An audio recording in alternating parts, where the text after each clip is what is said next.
հասկացավ, թե ովքեր են լինելու պատգամավոր, Վահագն Հովակիմյանն էլ եւս մեկ անգամ պնդեց, որ ընտրությունները եղել են արդար եւ թափանցիկ։ Ինչ կասեք։ Բացարձակապես այդպես չէ, տեսակետը չեմ, ոչ միայն ես չեմ կիսում, դա ուղղակի հումորի ժանրից է, որովհետեւ ոչ միայն ընտրությունների բուն օրը, այլև ընտրությունների նախորդած ժամանակահատվածում Հայաստանում ուղղակի խեղվել է ընտրական իրավունքը եւ այն ահռելի ադմինիստրատիվ ռեսուրսները, որ հրապարակ էին նետվել, իրավական, կներեք ոչ հայերեն բառի համար, իրավական բեսպրիձելը, քաղաքական հետապնդումները, ատելության խոսքը, վարչական ռեսուրսների սարսափելի, եթե ոչ չօգտագործեմ այսպես խայտառակ եւ սարսափելի կիրառումը բացարձակապես ցույց են տալիս, որպեսզի մենք խոսենք ազատ եւ արդար ընտրությունների մասին։ Եվ վերջին փաստը նաև, երբ որ ընտրությունների գիշերը ժամը 2-ին ընտրական գործընթացին հաջորդող կենտրոնական ընտրական հանձնաժողովի ուրեմն ձայների հաշվարկը ժամը 2-ին դադարեցվեց, դա ուղղակի այն մասին էր, որ սառեցվում է ընտրական գործընթացը, հաշվարկը եւ այնտեղ նկարչության գործընթաց է տեղի ունենում։ Այս միջավայրում եւ այս հետընտրական զարգացումներին, որի մի փաստին էլ առերեսվում ենք այս պահին, քաղաքական հետապնդումներ եւ այլն, այս ամենը բացարձակապես ոչ միայն չի խոսում ազատ եւ արդար ընտրությունների մասին, այլև ընդհանրապես սա մի իրականություն է, որը կիլոմետրերով հեռու է ժողովրդավարական լինելուց։ Երբ կարող եք ասել, որ կարող եք կարծել, որ քաղաքական այսպես այլախոհությունը կարող է հանգեցնել ընտրության կալանավորման։ Գիտեք, ավելի քան ակնհայտ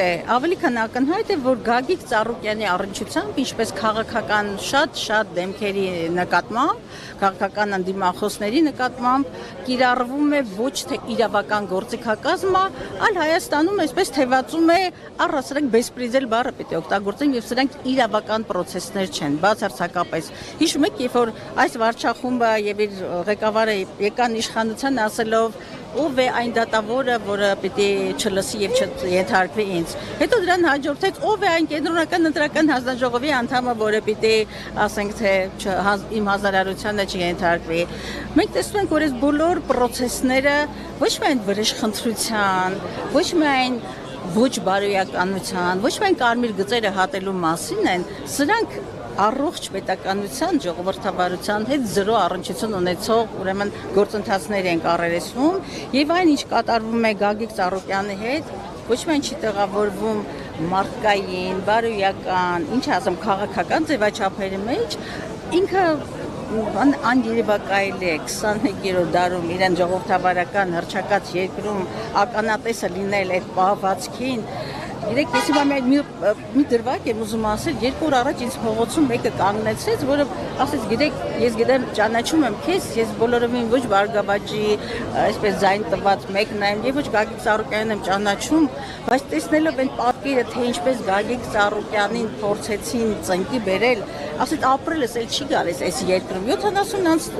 կին էր, ես իր աչքերում արցունք տեսա, եւ այսօր ոչ թե Գագիկ Ծառուկյանին են ծնկի փորձում բերել մեզ բոլորիս, որովհետև անարդարությունը, ոչ իրավականությունը, ինչ ասեմ, իրավունքների խեղվածությունը,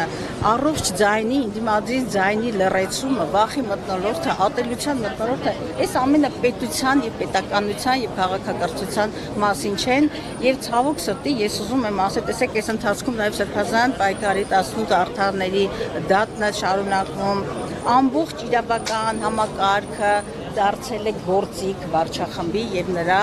առաջնորդի Նիկոլ Փաշինյանի ձեռքին։ Եվ ընդհանրապես մենք գնահատականը վաղուց ենք տվել, նորից պիտի հաստատեմ, Հայաստանում վաղուց խաթարվել է սահմանադրական կարգը։ Հայաստանում չի գործում սահմանադրությունը, Հայաստանում գործում է մեկ անձի, եւ գիտեք բոլորս թե ով է այդ անձը, մեկ անձի քաղաքական ճաշակը, ինչ ասեմ, կամայականությունները եւ երկրում փորձել գտնել իրավական գործընթացներ, ուղղակի դոնկիխոտությունը։ Իջին գացիան տեսնելով Հայաստանում ընդդիմադիր գործընթացների դինամիկա, դուք տեսանելի ապագայում նշմարում եք ինչ-որ սցենարներ, որ թե խորհրդարանական, թե արտախորհրդարանական ընդդիմադիր ուժերը այսպես պատրաստվում են անել միասնական ճակատով հանդես գալու եւ գործողությունների շրջանում տեղ ընդհանրելու համար։ Գիտեք, իրան ասում ենք գնում ենք խորհրդարան, հայ հաղորդաշարները եւ նաեւ Հայաստան դաշինքը մենք ենք խորհրդարան շարունակելու մեր պայքարը համադրելու ինչպես փոխանցային պայքարը, այնպես էլ խորհրդարանական անձնա գործադրելու համար իսկապես երկրում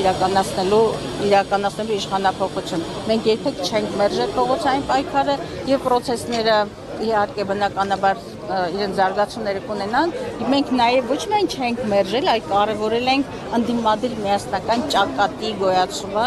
եւ ես կարծում եմ, ես չեմ կարող հիմա շատ խաղաղ քարտեր բացել, բայց այլ տարբերակ չկա, քան ընդդիմադիր ճակատի